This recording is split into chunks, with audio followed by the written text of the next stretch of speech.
Vikingetiden forløb sig fra år 800 til 1050. Vikingerne tog på plyndringstogter og lavede bosættelser, især på de engelske og frankiske kyster.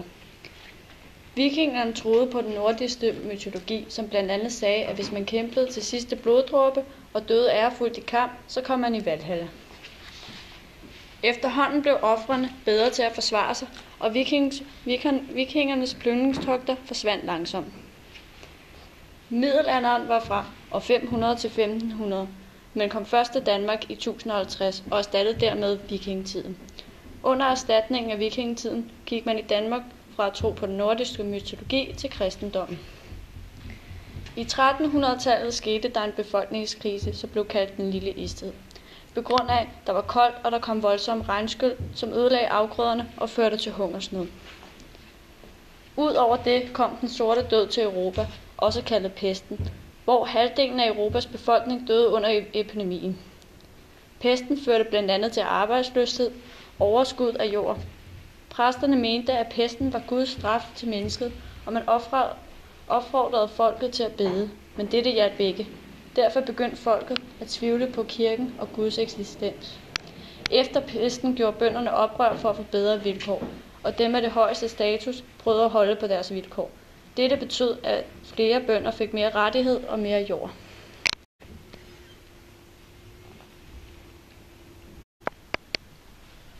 Reformationen startede efter pesten. Den 31. oktober 1517, da Martin Luther udsendte sine 95 teser. I sine teser satte han spørgsmål ved den katolske kirkes afladsbreve og frelsen fra skærsilden. Efter Martin Luther udkom med sine teser, rev Nordeuropa sig løs fra den katolske kirke. Det førte til starten på den protestantiske kirke, hvor Martin Luther var med til at ændre kirkens lære og reform. Enevælde betegner styreform i de fleste europæiske lande fra 1600 til 1800-tallet. Det er en styreform for et monarki, hvor al magten ligger hos en person, der bestemmer over landet eller staten. Med indførelse af enevælde mistede den gamle adel meget af magten, og flere privilegier blev afskaffet. De typiske træk i barokken var de overpyntede sætninger og pompøse vers. Sammenhængen mellem enevælden og barokken var, at man brugte de fine sætninger og pompøse digte til at få kongen til at hjælpe sig i form af penge. Præsten Thomas Kinko var en af de mest frembrusende barokdigtere i Danmark. Han fik sat sit præg med sine samlere og digte i den danske litteratur.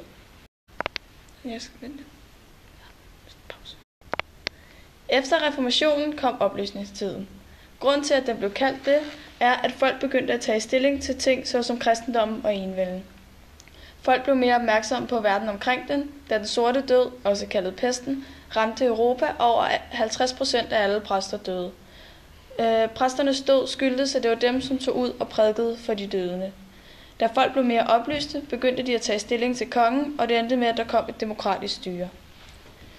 I 1730'erne begyndte det danske landbrug at falde. Det skyldtes, at priserne faldt, og at en sygdom dræbte mellem 60-80% af alle kvæg.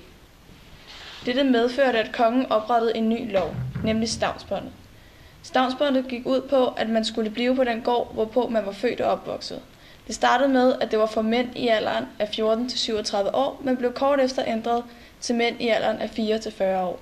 Efter stavnsbåndet blev indført, begyndte det hele at gå meget bedre.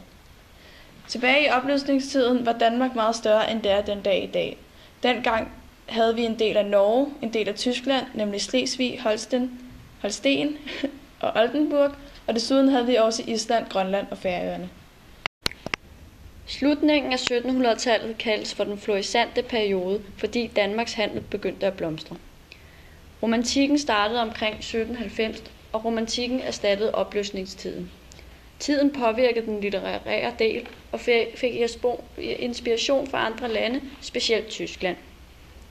Den nye inspiration handlede om at have fokus på følelser og fantasier og at vende blikket indad. Under romantikken skete der mange katastrofer. Herunder det københavnske bombardement, som man mente var det første terrorangreb. Dette gjorde, at Danmark mistede deres flåde til englænderne og måtte bruge en masse penge på at genoprette en masse ødelagte bygninger. Herefter kom Danmark i en økonomisk krise. I 1800-tallet begyndte moderniseringsprocessen i Vesteuropa.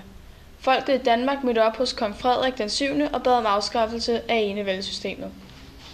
I 1849 blev junigrundloven indført. Man fik 2 lovgivende forsamlinger, som blev kaldt for Folketinget og Landstinget, og tilsammen blev de kaldt for Rigsdagen.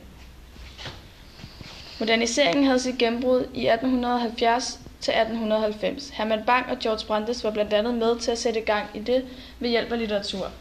Forfatterne gjorde gennem sine tekster oprør mod de gamle traditioner som frihed i forhold til seksualitet, religion og kvindernes rettighed til at frigøre sig. I moderniseringen af samfundet skete der yderligere 4 udviklinger. Man fik gennem grundloven ytrings- og religionsfrihed, ejendomsret, ukrænkelighed og forenings- og forsamlingsfrihed. Man fik også rettighed til fri handel og frit marked, hvilket betød, at man selv må bestemme, hvad man solgte og til hvilken pris. Mellem 1. og 2. verdenskrig var mange lande, inklusiv Danmark, præget af store økonomiske kriser og de følger, som havde for befolkningen. I flere omgange blev Danmark kastet ud i økonomiske kriser på grund af internationale begivenheder, hvor især børskrakket på Wall Street i 1929 var en stor årsag. Disse kriser ramte både landbruget og industrien og skabte perioder med stor arbejdsløshed.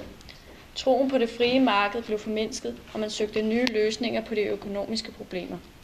Derfor blev spørgsmålet om statens sociale ansvar aktuelt, hvilket Venstre og Socialdemokraterne begyndte at fokusere rigtig meget på. Der blev mellem disse partier holdt et møde, som blev kaldt for Kanslergadeforliget.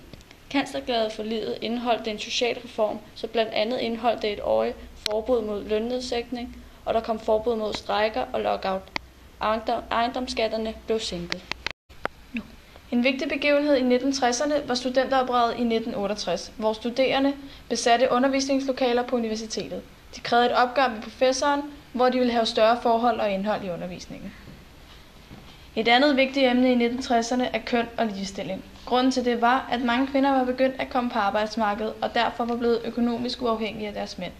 Siden 1871 har Dansk Kvindesamfund kæmpet for bedre forhold til kvinderne. I 1960'erne begyndte man på gymnasierne at kunne vælge mellem flere linjer og finde en, der passede til en selv, hvor man før kun havde 2 linjer, man kunne gå på. Den sproglige eller den matematiske linje.